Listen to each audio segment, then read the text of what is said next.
어, 우선 그림을 하나 잠깐 보도록 하겠습니다. 그림을 하나 보면서 먼저 알죠? 뭡니까? 우산이요, 우산. 어떤 우산?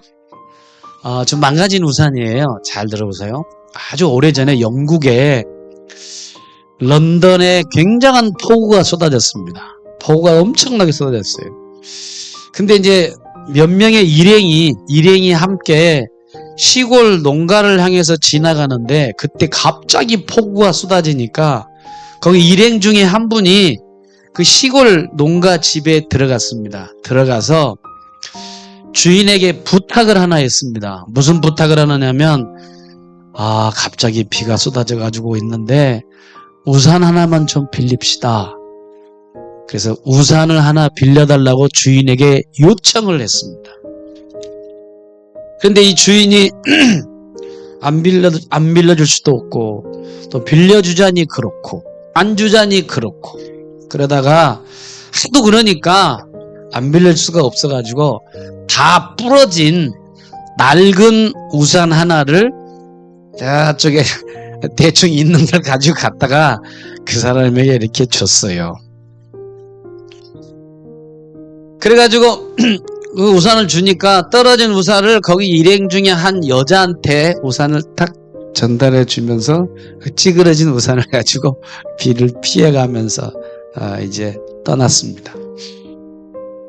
며칠 후가 됐습니다. 집에 딱 와보니까 밖에 나가다가 돌아와 보니까 예쁘게 포장된 편지가 하나가 이렇게 왔는데 편지와 함께 그 우산 줬던 그 우산이 돌아온 거예요. 그래가지고 이제 그 편지를 열어봤습니다. 열어보니까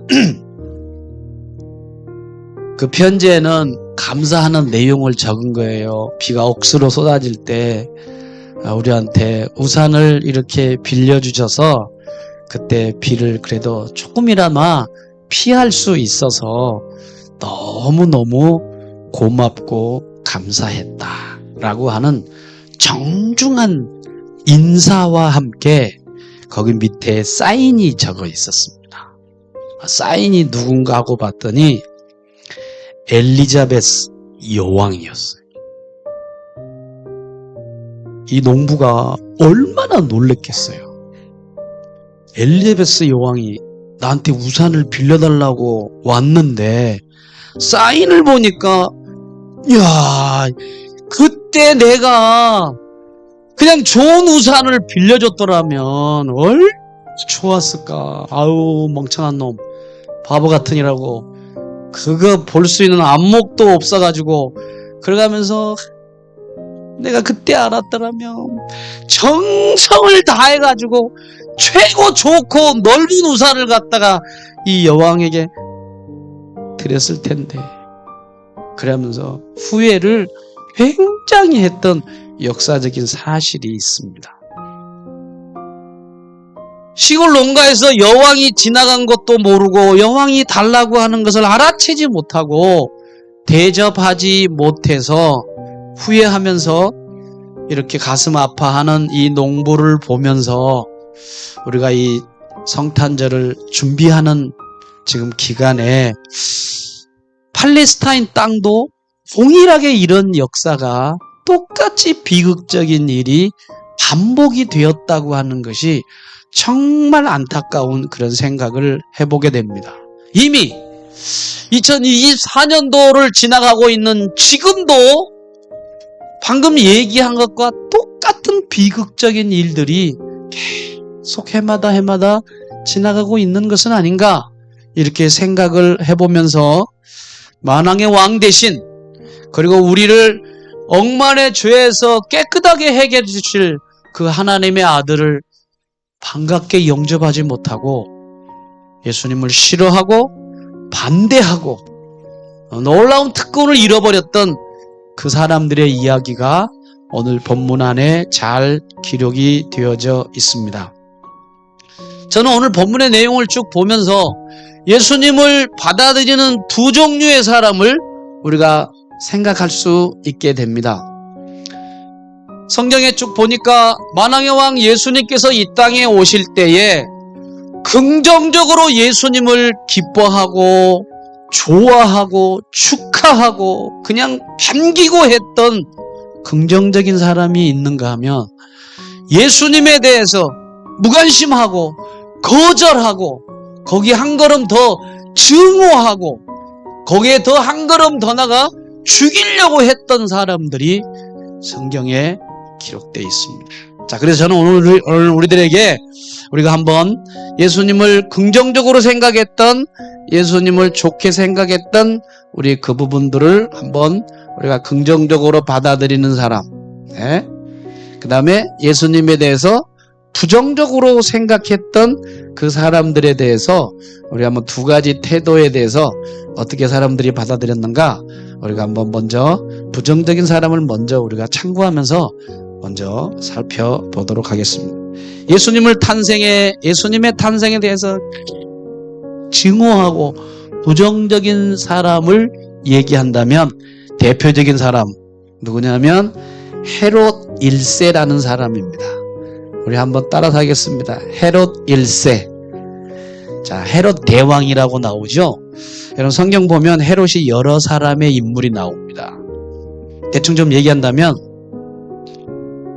여기 지금 나오는 사람이 헤롯 1세라고 얘기할 수 있습니다.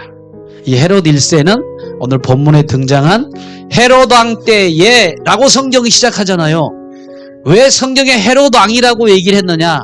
이것은 변함없는 역사적인 사실이라고 하는 것을 성경에 기록한 마태가 이거는 역사다. 왜? 헤롯이라고 하는 저 왕 때에 실제로 일어난 역사적인 사건이다라고 하는 것을 마태가 설명하기 위해서 먼저 뭐라고 시작하느냐? 한번 따라서 하겠습니다. 헤롯 왕 때에. 그 헤롯 왕이 누구냐면 저기 나온 저놈입니다.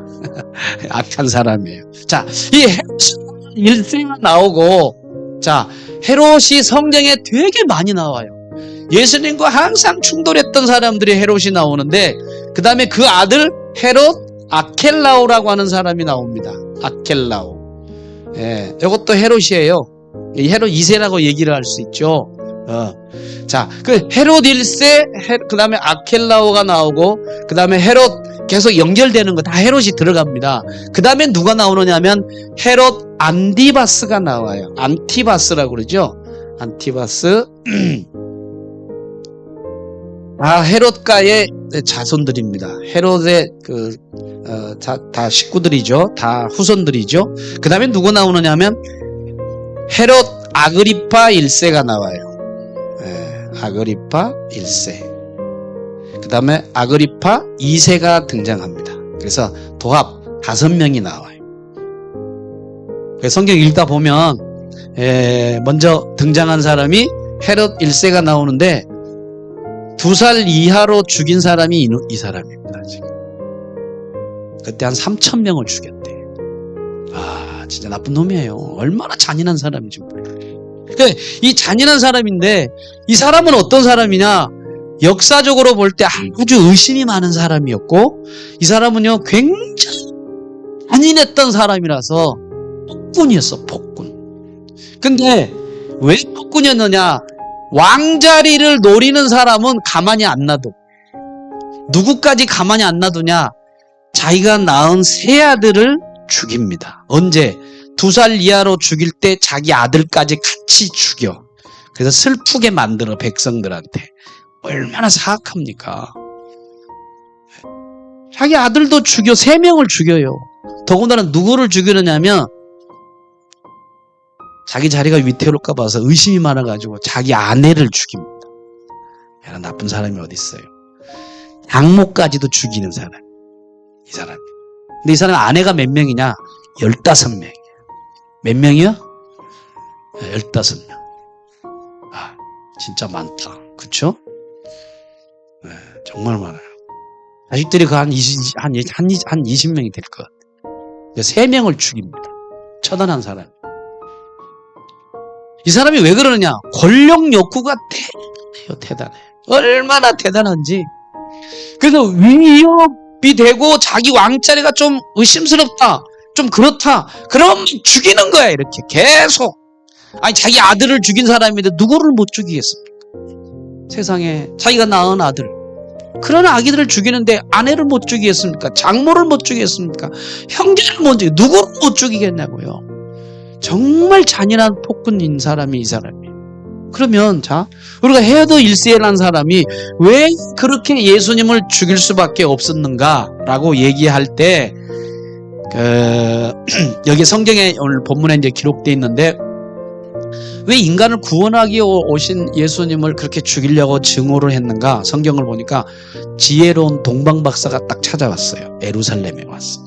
예루살렘 와가지고 유대인의 왕으로 태어난 사람이 누굽니까? 라는 얘기를 듣고 본인이 그렇게 생각한 거야. 아니, 내가 왕인데 나 다음에 누가 태어난다고? 사람 자기 아들까지 죽인 사람인데 못하겠습니까? 그래서 이제 이 사람이 자리를 넘본다고 생각해가지고 그 태어난 시기를 계산해 보니까 2살 이 밑으로 된 애들에 속한 사람이라서 베들레헴 그 동네에 2살 아래 애들은 쑥 죽여버린 사람. 3,000명을 죽였던 사람. 얼마나 사악한 사람입니까? 그러면 우리가 여기서 생각할 수 있어요. 얘가 되게 이 왕이 굉장히 오해를 한 거야. 왜? 여러분, 예수님은요 육신적인 왕으로 오신 분이 아닙니다. 예수님은요 영적으로 이 땅에 오신 왕이세요. 만약에 이 헤롯이라고 하는 사람이 자기가 왕인데 자기의 왕자리를 위협한 사람이라고 생각을 했기 때문에 예수님을 죽였고, 예수님을 죽이는데 그 2살 이하로 있는 모든 사람들을 죽일 정도로 그렇게 오해를 하게 되었는데, 사실 이분이요 예수님을 알았다면 하나님은 그 자리 탐내지 않는 분입니다. 오히려 왕의 자리를 든든하게 해주실 분이 예수님이십니다. 여러분, 권력자가, 왕이 아니면 대통령이 예수를 믿는다면 하나님은 그 자리를 더욱더 든든하게 만들어주실 분이시라는 거예요. 근데 이 왕은 그렇지 않았어요. 여러분, 하나님은 내가 권력을 가지고 있으면 내 권력을 지켜주시고 든든하게 해주는 분은 누구를 통해서 확정할 수 있느냐? 다윗을 보십시오. 여러분, 다윗이 하나님을 잘 섬겼더니 다윗의 위를 계속적으로 하나님이 지켜주시잖아.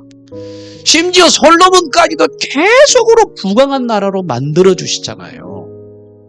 그러므로 여러분, 권력을 탐하고 있고 권력의 자리를 이렇게 예수님이 오셔서 그거를 가지려고 빼앗으려고 생각한 오해로 인하여서 예수님을 죽일 수밖에 없었다는 사실을 생각하면서 예수님을 몰라도 너무 몰랐다고 하는 것입니다.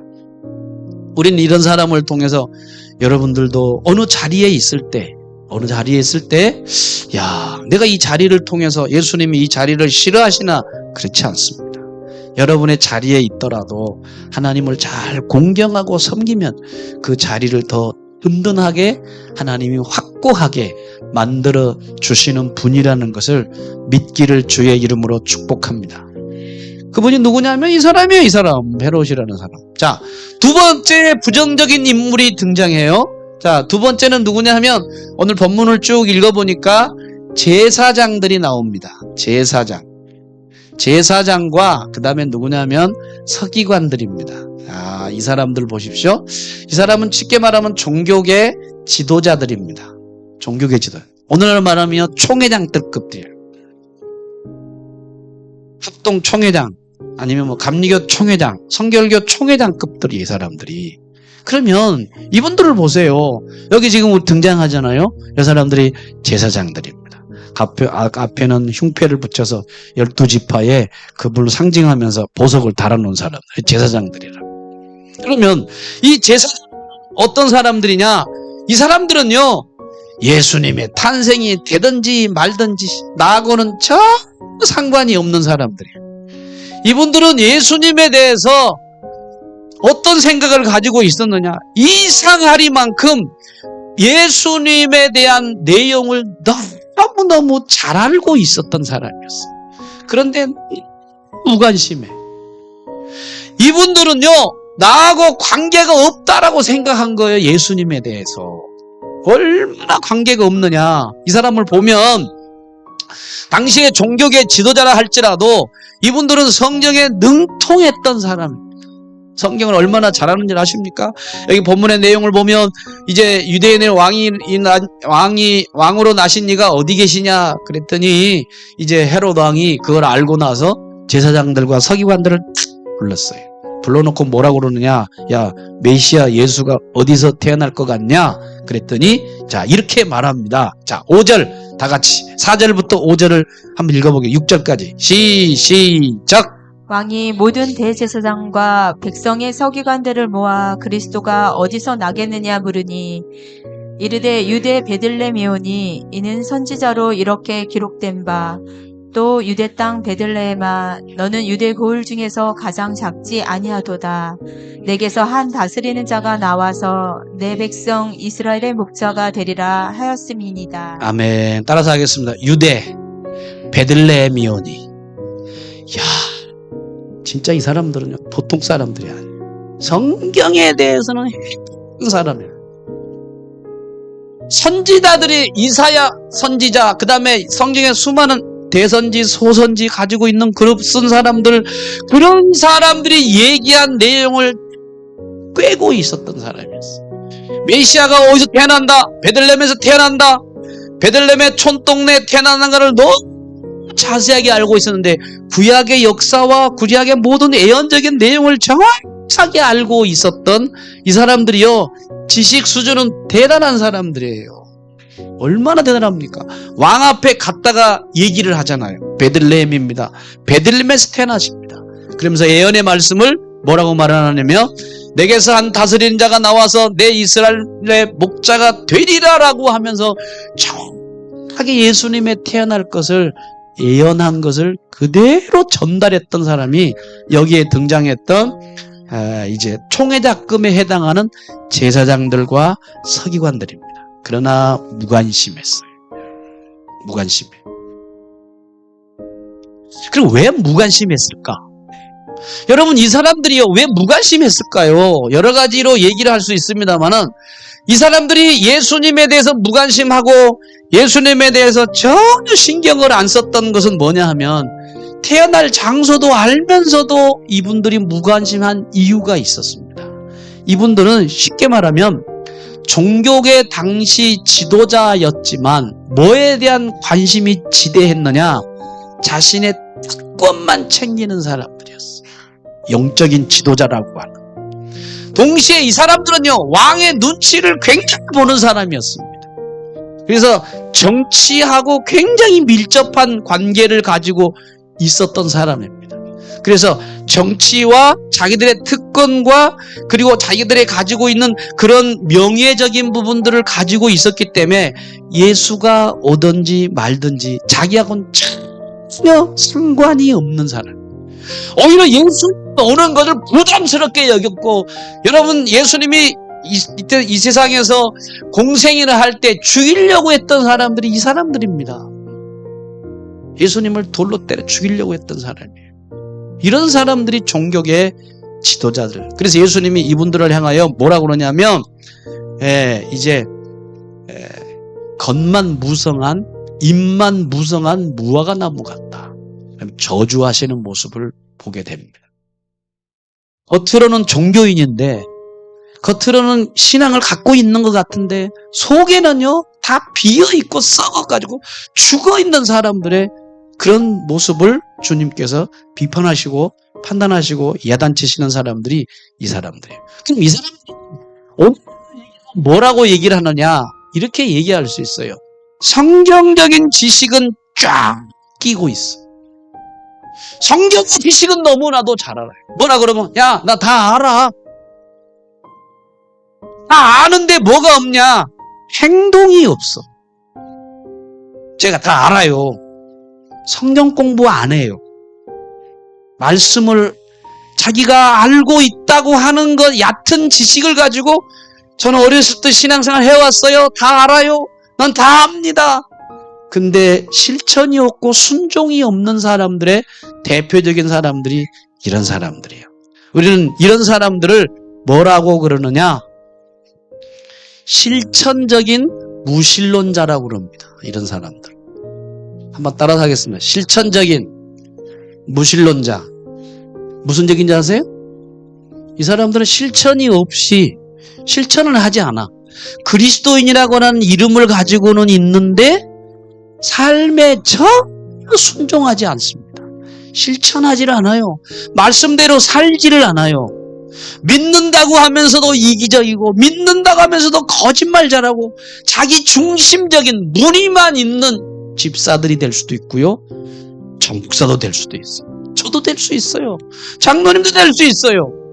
그래서 이 사람들은요, 믿는다는 걸 가지고 교회에서 발판을 이용해서 자기의 이익을 취하려고 하는 거짓 목자들. 이것이 오늘날의 헤롯 다음에 해당하는 종교계 지도자들의 모습입니다. 성경 나 다 알아. 주일 성수 잘 알아. 하나님께 예배드리고 하나님을 사랑하고 사람을 사랑하는 거 잘 알아. 근데 하나님께 예배 드리러 오지는 않습니다. 이웃을 사랑하라고 그러면서 사랑을 안 해요. 그렇죠? 여러분, 어느 사람도 보면 알아. 그러나 돕지 않습니다. 11조 하는 거 알면서도 11조를 안 해요.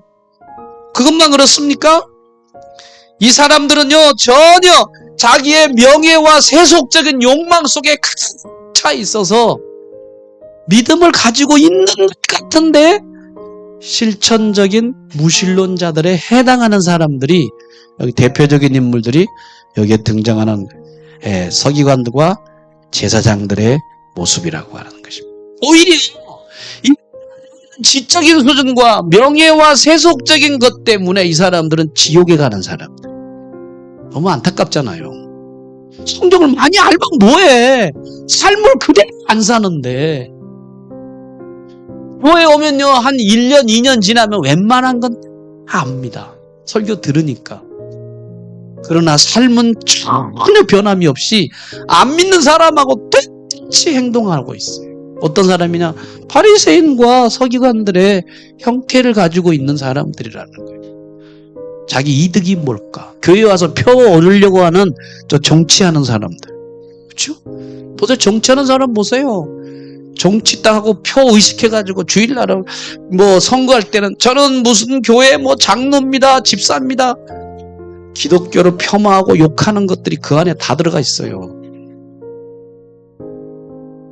세상에. 목사들도 그 안에 있는데 뭐랬는지 아세요? 저번에 보셨죠? 내용 들어보면. 자기도 신학교를 하고 신학대학을 했는데 창조론에 대해서 막 반대하고 있는 모습 보니까 와, 이런 사람들이야, 이런 사람. 근데 우리가 그 사람만 욕할 게 아니라 나를 봐야 돼. 내가 하나님 말씀을 많이 안다고 하면서 내가 말씀대로 알고 있는 만큼 실천하느냐? 안 한다면 우리도 동일하게 이쪽 부류의 사람이 될 수 있다는 그런 마음을 갖고 우리 자신을 반성할 수 있어야 돼. 그래서 우리는 세상의 권력과 세상의 명예와 욕심에 취하지 않아야 한다는 거예요. 우리 신앙의 모습을 살펴보세요. 나는 지금 아는 만큼 행하고 있는가? 나는 아는 만큼 실천하고 있는가?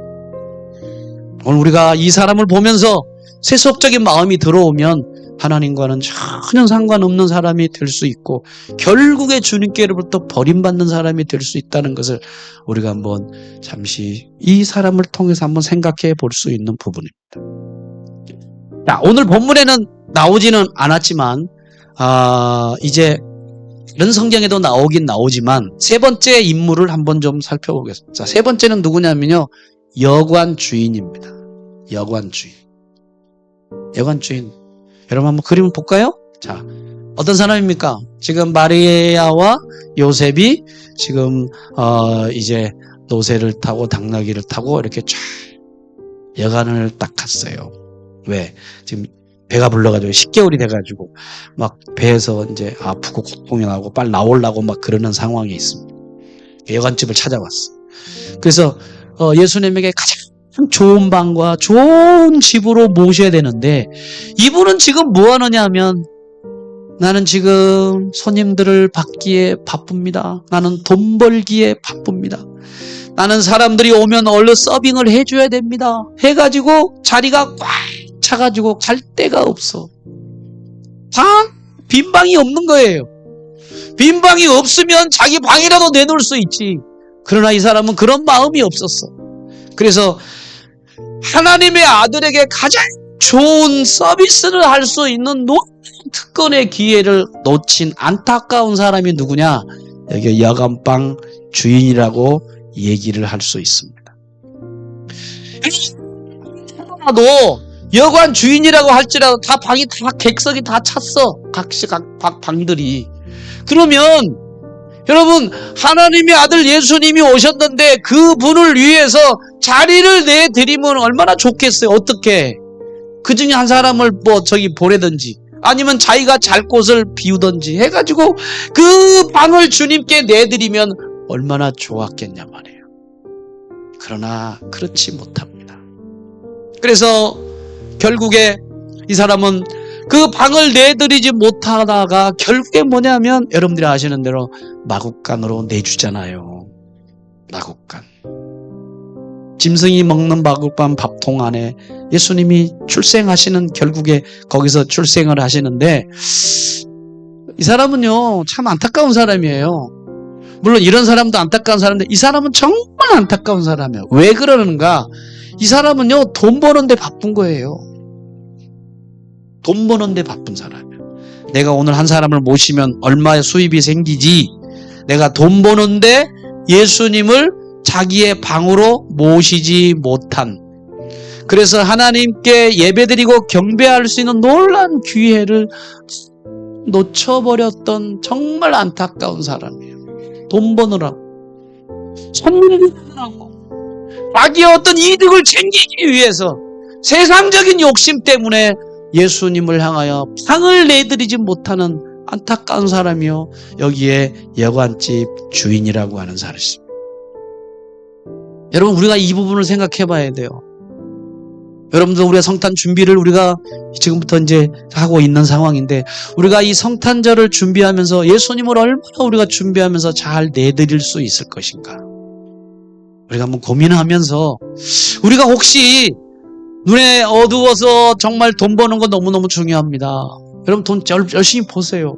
그러나 돈을 버는 거 중요한데 정말 나중에 하나님의 나라 가서 우리에게 주실 그 황금집 천국을 우리에게 주실 그 예수님, 만왕의 왕 되신 예수님을 섬기고 그분을 향하여 내드릴 수 있는 방을 준비해야 되는 부분인데, 이분은 그렇지 못하고 우리도 그렇지 못하는 것은 아닌가, 우리가 한번 이 시간에 한번 생각을 해봐야 될 것 같습니다. 여러분, 뭐 때문에 바쁘십니까? 예수님을 경배하러 오지 않은 사람이에요. 이 사람은. 이 사람들은 다 예수님을 향하여 경배하거나 예배하러 안 온 사람들입니다. 왜? 바쁜 거예요. 세상적으로 바쁘고 돈 벌기 바쁘고 명예 때문에 바쁘고 권력을 추구하는데 바쁘다 보니까 주님을 향하여 예배 드리고 경배할 시간도 없는 거예요. 여러분과 우리 자신이 한번 돌이켜볼 수 있어야 돼요. 내가 왜 주님의 일하는데 무관심하나? 내가 왜 예배를 드리는 일에 무관심하고 예배를 드리지 못하는가? 하나님을 향하여 경배하지 못하는가? 내가 직접 때문에, 사업 때문에 바쁜가? 내가 무엇 때문에 하나님보다 다른 것을 추구하고 있는가? 우리가 이 여관 주인을 바라보면서 우리의 자신들을 한번 살펴보는 시간이 정말 되었으면 좋겠습니다. 그러면 긍정적으로 준비한 사람들을 잠깐 살펴볼게요. 첫째는 누구냐면요, 동방박사입니다.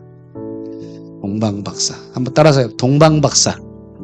여러분, 동방박사는 잘 아시죠? 동방박사의 모습을 한번 잠깐 보면서, 여러분, 동방박사는요 예수님을 향하여 정말 뵙기 위해서 수천리길을 향하여 여행하면서 왔던 사람입니다. 여러분, 예수 그리스도 만왕의 왕 되신 그분이 이 땅에 오셔서 이 지구의 주인 되시고 이 세상의 주인 되신 예수님을 만나기 위해서 너무 너무 사모하는 마음으로 수천 킬로의 길도 마다하지 않고 사모하는 마음을 가지고 기쁜 마음으로 이 사람 예수님 앞에 나왔던 사람인데, 이분들이 한번 성경을 한번 잠깐 보도록 하겠습니다. 자, 우리 한번 10절의 말씀을 9절 한번 보겠습니다. 9절과 10절 다 같이 읽습니다. 시작. 박사들이 왕의 말을 듣고 갈새 동방에서도 그 별이 문득 앞서 인도하여 가다가 악이 있는 곳이 별 머물러서 머물러서 있지라. 10절. 그들이 별을 보고 매우 크게 기뻐하고 기뻐하더라. 이분은요 별만 쳐다봤어요. 그래서 점성가들이 아니냐 뭐 그렇게 연구하는 사람도 있습니다만, 뭐 하여튼 어떤 사람이든지 정말 지혜로운 현자들인데 저 별을 연구하다가 저분만 따라가면, 저 별만 따라가다 보면 뭔가 놀라운 역사가 있을 것이다, 이 세상을 구원하는 메시아가 탄생할 거라는 소식을 알고 찾아왔던 사람이 여기 동방 박사입니다. 이분들은요 동방에서 멀리부터 출발해가지고 예루살렘과 예루살렘과 베들레헴의 거리가 한 7, 8km 된대요. 7, 8km. 뭐 그렇게 많이 멀지는 않잖아요. 그래서 먼저 예루살렘 갔다가 이곳이 아니구나, 그래 찾아가서 별을 바라보고 가는데, 베들레헴에서 딱 머무는 걸 보면서 그 촌동네에 와가지고 거기서 달려 나와서 예수님이 마곡간에 있는 모습을 보고 그 예수님을 향하여 경배하는데, 별을 갑자기 없어졌다가 다시 나타난 걸 보고 그 별을 쫓아서 가다 보니까 예수님을 만나보더라는 겁니다. 별이 인도자였다는 거죠. 별을 바라다 보니까 예수님에게 왔어. 좀 영적으로 좀 이해가 좀 곤란할 수 있습니다만 이렇게도 해석하는 사람입니다. 별이 누구냐? 별이 오늘날의 주의 종들의 역할을 한다는 거예요. 주의 종들을 잘 따라다 보면 누구한테 가느냐? 주님께로 갈 수 있다는 거예요. 여러분, 주의 종의 말을 잘 순종하고 따라오시기를 축복합니다. 그럼 누구를 따라오면? 별인데 사실 별이야. 그래, 영적으로 보면은 별의 역할이 주의 종들의 말씀을 잘 듣고 따라가다 보면 예수님을 만나고 예수님을 영접해서 그 하나님의 나라에 들어가 있어 놀라운 은혜를 받게 되는데, 이분들은요 정말 예수님의 탄생을 준비하면서 사모하면서 온 사람들이 동방 목사들이에요. 동방 목사들.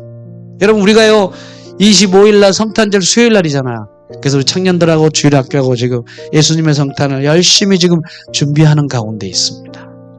잘 준비를 해서 그날 정말 최선을 다해서 주님께 영광 돌리고 생일을 축하하는 놀라운 시간을 우리가 함께 만들어갈 수 있기를 주님의 이름으로 당부를 드립니다. 아멘. 잘 준비를 해야 될 거예요. 이번 성탄절을 정말 우리 모든 각 기관들이 최선을 다해서 준비하면서 우리가 정말 이번에 여러분 이제 성탄절을 어떻게 우리가 주님을 기쁘게 할 것인가 라는 마음을 가지고 동방 박사의 심정을 가지고 사모하는 마음을 가지고 우리가 나와서 영광 돌리는 귀한 여러분과 제가 되어줄 수 있기를 주님의 이름으로 축복합니다. 마지막으로 이 동방 박사가 왔을 때 정말 놀라운 선물을 준비합니다. 자, 11절을 같이 한번 더 읽어보겠습니다. 11절 시작. 집에 들어가 아기와 그의 어머니 마리아가 함께 있는 것을 보고 엎드려 아기께 경배하고 고배합을 열어 황금과 유향과 예물로 드리니라. 이 동방 박사는요 그냥 오지 않습니다. 왜? 여러분, 왕 앞에 가는 사람이 그냥 올 수 있습니까? 여러분, 이천과 여주가 정말 특산물이 있어요. 뭔 줄 아시죠? 뭐죠? 쌀이 정말 좋아요. 쌀이 정말 좋아. 저도 이제 언니를 통해서 해가지고 쌀을 지금 시켜서 먹었는데 좋더라고. 근데 보세요. 그 쌀이 어떻게 되냐? 왕 앞에 진상하는 쌀이야. 정말 좋은 쌀이란 말이죠. 그러면 왕에게 갈 때는 참 그냥 가진 않아요. 뭔가를 가지고 왕 앞에 가는데, 이분들은요 황금과 유향과 모략이라고 하는 향수와 그리고 황금 금덩어리를 가지고 시체 바르는 유약을 바르는 것을, 유향 이런 것들을 가지고 주님께 와가지고 그걸 가지고 주님께 헌신하는데, 왜 이걸 헌신했는가 이유를 알아야 돼요. 여러분, 예수님이요 요 헤롯 1세, 헤롯 2세, 3세, 4세, 5세까지 이 사람들이 얼마나 예수님을 핍박하는지 몰라. 죽을 핍박에 이놈들은. 어디까지인 줄 알았는데 얘기다 말았는데 여기 안디바스 이런 사람은요 세례 요한의 목벤 사람이고요. 아그리빠 요 사람 1세 2세 바울을 공격했던 사람이고 네가 나를 미쳤구나 그런 사람이 이 아그리빠 1세하고 2세입니다. 예. 아켈라오라는 사람 이집트로 갈 때 도망갔던 사람이야. 얘가 죽고 난 다음에 아켈라가 와. 그러니까 너를 찾던 사람이 죽었다 그래가지고 어디로 가냐면 그 다음에 새로운 왕이 왔는데 이게 아켈라오거든. 그래서 어디로 가느냐 이집트로 가요. 이게 바로 두 번째 아켈라 헤롯이라는 사람이에요. 그러니까 여기에 있는 사람들을 피해 다닐 때 그냥 피해 답니까? 어떻게 피해 다녀요? 돈이 필요하잖아요. 먹어야지 자야지. 그래서 예수님에게 피해서 도망 다닐 때 필요한 돈이 뭐냐? 황금과 유향과 모략을 가지고 예수님 피신할 때 그걸 먹고 자고 쓰는데 사용했던 비용으로 썼다는 거죠. 얼마나 귀한 겁니까? 동방박사는 예수님을 살리는데 귀한 예물을 가지고 썼다는 것입니다. 여러분 우리가 주님 앞에 왔을 때도 크고 작고 그게 중요한 게 아니야. 내 마음의 표현이거든. 내가 완전히 하나님 앞에 나가는데 작더라도 부족하더라도 최선을 다해서 우리가 주님 앞에 드리는 마음을 그분이 보신다는 거지. 그분이 보실 때 우리가 얼마나 아름답게 하나님께 드리고 예비하고 하나님께 나아가는가 생각하면서 우리가 예수님의 성탄을 준비할 때도 그런 자세를 가지고 가장 중요하고 귀한 것을 하나님께 준비하면서 드린다면 하나님은 얼마나 감격하겠나 생각을 하면서 누가복음 2장에 한 문을 더 드리고 말씀을 마치겠습니다. 누가 나오느냐면요. 네 번째 인물인데 안나가 나와요. 안나가 성경에 기록된 사람입니다. 이 사람도 예수님을 향하여 긍정적으로 만납니다.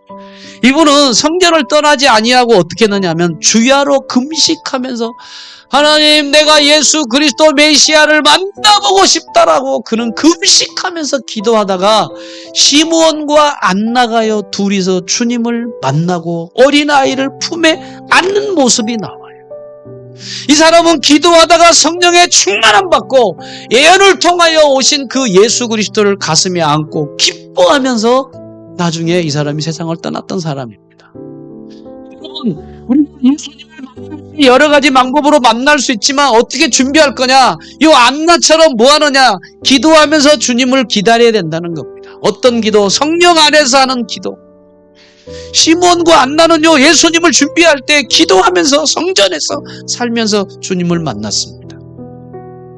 여러분 우리도요 저희가 이제 금년에 기도 제목이 있습니다. 2025년도 우리가 광고를 말씀을 드리겠습니다. 겸해서 1월 6일부터 10일까지 아침은 너무 다들 아침에 일찍 나가니까 그래서 고민하다가 저녁 예배가 좋겠다. 그래서 6일부터 10일까지 신년도 기도회로 준비를 하려고 합니다. 그래서 여러분들이 시간이 바쁘시고 어렵더라도 금년 한 해를 내년에 25년 한 해를 주님께 맡긴다는 마음을 가지고 우리가 한 주간 동안만 길게도 안 해. 한 주간 동안 기도하면서 하나님을 이 해를 하나님께 맡기고 내 일생을 맡기면서 축복해 달라고 그리고 복을 주신 걸 감사한 마음을 가지고 저녁에 8시에 10일까지 해서 여러분들이 나와서 같이 기도하는 시간을 통해서 신년도도 맞고 성탄절도 준비하는 그런 시간을 이 안나라고 하는 여선지를 통해서 우리가 함께 배우는 시간이 되었으면 참 좋겠습니다. 결론입니다. 오늘 저는 여러분들에게 성경에 나와 있는 예수님의 첫 성탄을 향하여 긍정적으로 만나는 사람, 부정적인 만난 사람이 있는데 우리는 이 사람을 통해서 권력이나 이 사람을 통해서 명예나 이 사람을 통해서 돈 때문에 주님을 멀리했던 이런 사람들이 되어서는 안 되겠다는 거예요. 이런 사람이 되지 말고 어떻게 돼요? 동방박사나 그리고 안나와 같은 이런 사람들이 돼야 되지 않나. 어떤 마음으로? 주님을 사랑하는 마음으로. 어떤 마음으로? 주님을 기대하는 마음으로 기도하다가 주님을 만나는 놀라운 이번 성탄절이 될 수 있도록 우리가 함께 같이 힘을 모아서 잘 준비하는 이런 성탄절 행사가 되어지기를 주님의 이름으로 축복하면서, 이번 성탄절에 꼭 한 명을 꼭 인도해서 데리고 나와야 되겠다, 모시고 나와야 되겠다, 그런 마음을 갖고 전도하고 복음 전하는 귀한 이번 성탄절이 되어지시기를 주님의 이름으로 축복합니다. 우리 양쪽에 다시 한번 인사하겠습니다. 성탄절 잘 준비합시다. 시작! 기도하겠습니다. 살아계신 하나님 아버지, 크리스마스를 앞두고